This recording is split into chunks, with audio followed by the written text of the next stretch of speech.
तो भैया इस वक्त हम लोग नई दिल्ली रेलवे स्टेशन के आसपास पहुंच रहे हैं और अब बाहर का नज़ारा देख सकते हैं।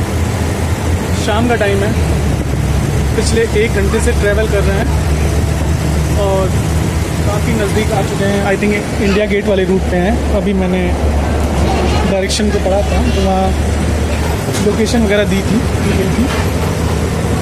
ये दिल्ली के जो ड्राइवर्स होते हैं परिवहन विभाग की, बहुत ही फास्ट बस चलाते हैं। अर्लियर मैं मानता था कि हिमाचल वाले लोग बहुत तेज़ चलाते हैं बस, वो तो उनका तो कोई मुकाबला ही नहीं, क्योंकि वो खतरों के खिलाड़ी होते हैं। अगर रोडीज़ में भेजा जाए तो किसी से कम परफॉर्म नहीं करेंगे। हालांकि ये दिल्ली वाले जो ड्राइवर्स होते हैं ये भी अपने आप में बेमिसाल ड्राइविंग करते हैं।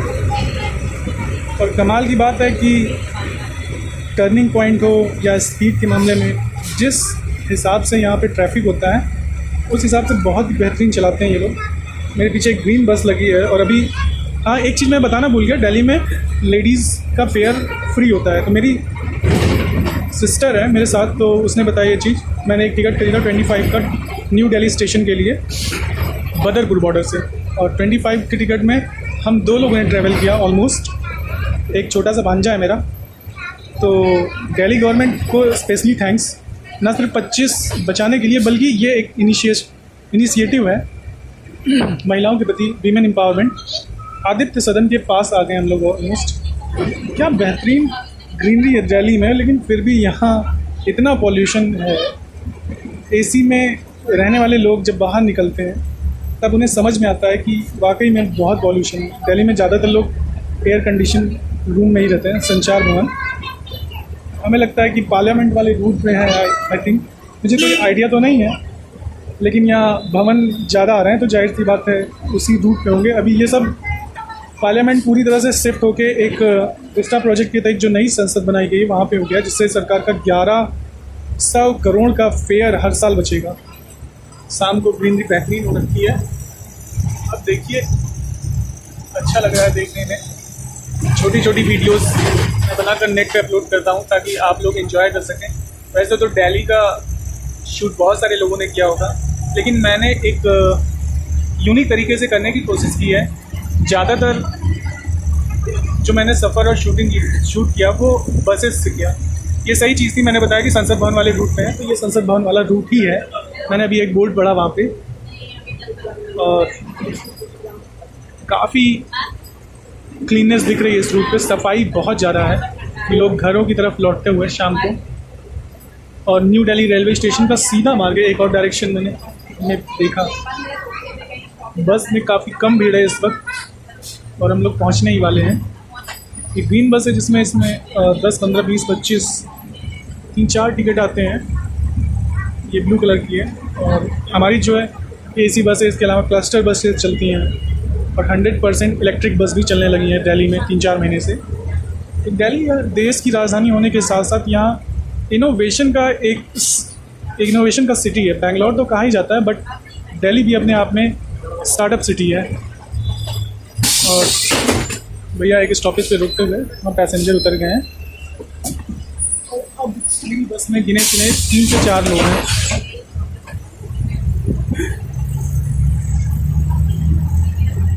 इस सीपी वाले रोड से हम लोग जाते हुए, जिसे कनाट प्लेस भी बोला जाता है, ये राजीव चौक के ऊपर है। और मुझे बिल्कुल आइडिया नहीं था कि हम लोग इस रूट से होकर जाएंगे। एक यहाँ पे बहुत बड़ा तिरंगा हुआ करता है, उस चौराहे को अभी हम देख नहीं पाए, शायद आगे हो या पीछे निकल गया हो। मुझे कोई आइडिया नहीं था कि सीपी हो जाएंगे। वाकई में सीपी अपने आप में बेमिसाल है। एक जापान में सिटी है टोक्यो, जिसकी कैपिटल है। वैसे देश की राजधानी है न्यू दिल्ली। और यहाँ भी वैसी भीड़ होती है दिन में। अगर आप कभी विज़िट करने आएंगे तो आप देखेंगे कि सिटी में छोटे कारोबारी से लेकर बड़े कारोबारी, ये सब शॉप्स जो अभी आप बंद देख रहे हैं ये सब खुली रहती हैं। बड़े बड़े शोरूम्स हैं यहाँ पे, और एक से एक वैरायटी सामान, क्या फेरी वाले, क्या शॉप वाले, क्या शोरूम वाले, आप यहाँ पे अवेल कर सकते हैं। यार मेरे को ना अंदर बैठा हूँ, शायद इस वजह से बहुत अच्छी फीलिंग आ रही है। बाहर का पता नहीं क्या मौसम है क्या नहीं, हालांकि पानी बरसा है, उमस थोड़ा होगी, थोड़ी ठंडक भी होगी, बट वाकई में ना सिटी पसंद आता है। दिल्ली में थोड़ा सा ये है कि पॉपुलेशन ज़्यादा है इस वजह से कई बार आप थोड़ा सा इरिटेट हो सकते हैं। और दिल्ली में काम को लेकर ट्रैवलिंग बहुत होती है, लोग एक जगह से दूसरी जगह अपने काम को लेकर ट्रैवल करते हैं, तो इस वजह से भी लगता है कि भीड़ बहुत ज़्यादा है। जैसे कोई द्वारका सेक्टर पे काम करता है तो वो नोएडा से आता है, और नोएडा सेक्टर पे जो काम करता है वो द्वारका से आता है, तो इस साइड वाले उस साइड वाले इस साइड। इसी वजह से ऐसा लगता है कई बार कि दिल्ली में बहुत पॉपुलेशन, बाकी में पॉपुलेशन तो है ही है, इसमें कोई दो राय नहीं है, क्योंकि 2 से 3 करोड़ की पॉपुलेशन यहाँ पे बाहर से लाई कर रही है, इंक्लूडिंग दिल्ली। रिसेंटली मैंने एक न्यूज़पेपर में पढ़ा था 3 करोड़ को क्रॉस कर चुकी है आउटसाइडर प्लस इनसाइडर पॉपुलेशन। लेकिन केजरीवाल जो कि दिल्ली के सीएम है, वो उन्होंने बड़ी अच्छी तरीके से मैनेज कर रखा है सब कुछ। दिल्ली में नॉर्मली सब चल रहा है, देश की राजधानी है, और केंद्र में माननीय नरेंद्र मोदी जी वो देश की राजधानी में 3-4 चीज़ों को मतलब केंद्र सरकार देखती है, जिसमें सुरक्षा है और लैंड से रिलेटेड कुछ चीज़ें हैं। ये सब इन सब चीज़ों पर राज्यपाल से परमिशन लेनी पड़ती है। तो अभी एक स्टॉपेज पे हम लोग रुके हैं, ग्रीनरी बहुत अच्छी है यहाँ की। तो इस बार हम लोगों ने टूर किया। यहाँ पे आप देख सकते हैं राजीव चौक मेट्रो स्टेशन का एक शाइन बोर्ड लगा हुआ है, ब्लू लाइन पे पड़ता है ये। इतनी पॉपुलेशन होने के बाद भी कई बार लोग भूखे सो जाते हैं, और फिर भी गवर्नमेंट बहुत कोशिश करती है, लेकिन क्या कर सकते हैं, भारत में आबादी पीछे जाम वगैरह लगा हुआ है। बदरपुर बॉर्डर के लिए अभी जहाँ से हम लोग आए हैं वहाँ के लिए भी बस मिल रही है। आप दिल्ली में रात भर ट्रेवल कर सकते हैं, by auto, by metro, by train, local train जिसे मेमो बोलते हैं, by bus, by cab, by bike.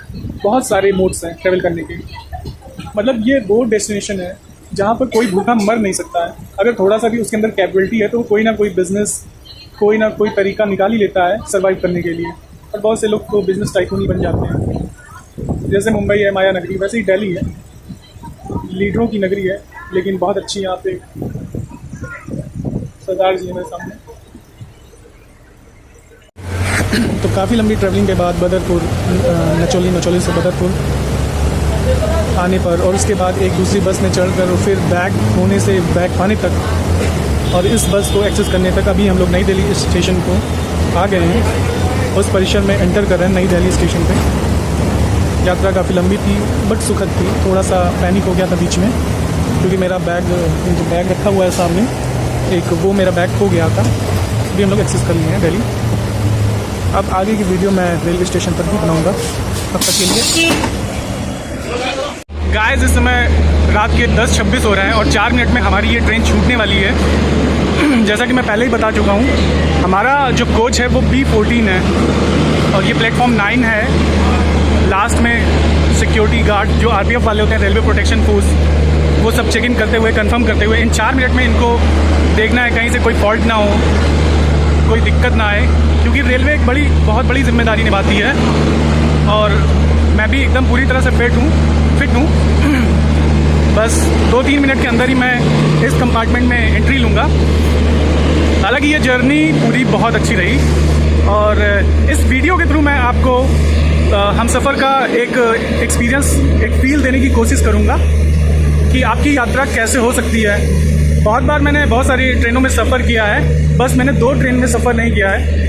एक मैंने वंदे भारत में अभी तक नहीं किया, और दूसरी हमसफ़र। एक बार मेरे पास मौका था बट मैं किसी वजह से नहीं गया, तो वो मेरी मिस हो गई ट्रेन। आज वो जो कि ये पूरी हो जा रही है, और नेक्स्ट टाइम मैं कोशिश करूँगा कि वंदे भारत में भी ये जो विलिंगनेस है ये पूरी हो जाए। ये कोई बड़ी चीज़ नहीं होती है, कई बार मौका नहीं लग पाता, कई बार लग जाता है। तो रैंडमली ऐसे ही प्लान किया। नई दिल्ली के जंक्शन पे हम लोग बैठे हुए, पार्सल आया हुआ है, और यहाँ से वहाँ तक आप देख सकते हैं लोग सिर्फ यही 2 मिनट इतनी जल्दी भागते हैं। मुझे नहीं पता ऐसा क्यों होता है, आप सबके साथ भी होता होगा, कमेंट में ज़रूर लिखिएगा। लास्ट टाइम में एक्चुअली जब जिनको लगता है कि अब ट्रेन छूट ही जाएगी, तो उनके पास कोई ऑप्शन नहीं होता सिर्फ रनिंग के। और ट्रेन एक ऐसी चीज़ है, बड़ी हड़बड़ाहट होती है जब डेस्टिनेशन से छूटने वाली होती है, माफ़ करिएगा, जहाँ से उसका ओरिजिन होता है वहाँ से अगर छूटने वाली होती है और आपको ये पता चल जाए कि बस अब छूटने वाली है, तो कोई भी बंदा होगा, कैसा भी एक्सपीरियंस वाला, एक बार के लिए पैनिक ज़रूर हो जाएगा। ये मैंने अपने एक्सपीरियंस से फील किया है, और इतनी बार हो गया फिर भी कहते हैं मैं घबरा सा जाता हूँ। दूसरी चीज़ों में मैं बहुत कूल रहता हूँ, लेकिन पता नहीं क्या प्रॉब्लम आती है कि आप बिल्कुल से घबरा जाते हैं। इधर वॉइस नहीं आ रही होगी क्योंकि इधर वो जिससे पूरा इंजन मैनेज होता है, वो वाला कंपार्टमेंट लगा हुआ है और हम जस्ट इंजन के फर्स्ट कंपार्टमेंट के बगल में हैं। तो ये सिग्नल आई थिंक, जैसा कि मैं देख पा रहा हूँ, सिग्नल तो दूर दूर तक दिख नहीं रहा है, बट टाइमिंग हो गई है और लोग इतनी तेज़ी से भाग रहे थे कि ये भाई साहब को कुछ छूट गया था या कुछ कमी थी, तो दौड़ के गए हैं और दौड़ के अब आएंगे। ये कुछ सामान वगैरह या कुछ ऐसा लेने गए होंगे भाई साहब, और इनको पता है कि ट्रेन छूटनी है, फिर भी लोग रिस्क लेते हैं, जैसे मैं भी ले रहा हूँ। 1 मिनट बाकी है और मैं अभी भी वीडियो बना रहा हूँ। ये एक रिस्क हो सकता है, ये करने की सलाह नहीं दी जाती, ना ही किसी ने मुझे कहा है कि आप वीडियो बनाइए, बस मैं आप लोग के अनुभव के लिए बना रहा हूँ। आप लोगों देखिए, ज़्यादा से ज़्यादा लोग सब्सक्राइब करिए।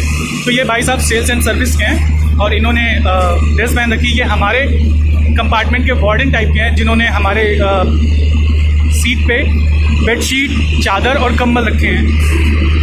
हम सफ़र नाम तो बहुत अच्छा है, इंडियन रेलवे बहुत अच्छी अच्छी ट्रेनों का नाम रख रही है। आने वाले समय में आप नई नई ट्रेनें देखेंगे जिसमें वंदे भारत जैसा ही प्राइवेटाइजेशन देखने को मिलेगा। और वंदे भारत एक यूरोपियन तर्ज पे बनाई गई ट्रेन है और दिल्ली से प्रयागराज या प्रयागराज से दिल्ली ऑलमोस्ट 5 से 6 घंटे में ड्रॉप कर देती है। 4:30 बजे आई थिंक निकलती है बनारस से या इलाहाबाद से, ऐसा ही कुछ है। तो टाइमिंग हो गई है भाई साहब की। इसमें कुछ इनका कोड मेंशन है भाई साहब का, Sainath sales and service private limited. I think ये भी कॉन्ट्रैक्ट बेसिस पे हो गया, पहले इसमें गवर्नमेंट सेक्टर के लोग होते थे। और ट्रेन ने हॉर्न दे दिया है, बिल्कुल जाने का समय हो गया है। लोग आरपीएफ वाले भाई साहब आते हुए दिख रहे हैं, आप देख सकते हैं। बिल्कुल लोग तैयारी कर रहे हैं, हॉर्न 2 बार हो चुका है और अब हम लोग बस लास्ट मिनट में अंदर जाएंगे।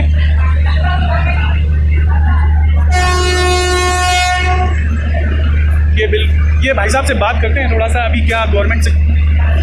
अच्छा, अब आप लोग की जॉब जो है कॉन्ट्रैक्ट बेसिस पे हो गई है क्या? पहले तो गवर्नमेंट सेक्टर से होती, अभी कॉन्ट्रैक्ट ये एजेंसी वगैरह होती है। तो ये भाई साहब से बात की मैं मेरा जो गेस्ट था बिल्कुल सही था। रेलवे धीरे धीरे पूरी तरह से प्राइवेटाइजेशन कर रही है। पहले मैं जो छोटा हुआ करता था, यात्रा किया करता था, तो मैं अक्सर यहाँ पे देखता था जो वार्डिंग टाइप के लोग होते तो गवर्नमेंट सेक्टर से बिलोंग करते थे। अभी ये भाई साहब से पता चला है कि कॉन्ट्रैक्ट बेसिस पे अब काम होने लगा है। हालांकि ये एक इनिशिएटिव भी अच्छा है, इसमें कम सैलरी पे ज़्यादा से ज़्यादा लोगों को रोज़गार मिलता है और गवर्नमेंट सेक्टर के जितने लोग रहते हैं वो कई बार लोग काम करते हैं, कई बार लोग नहीं करते हैं। आप देख सकते हैं ट्रेन हम लोग की स्टेशन से निकल चुकी है और नेक्स्ट वीडियो में हम लोग प्रयागराज में मिलेंगे। आई होप आप लोग वीडियो को एंजॉय करेंगे। थैंक्स।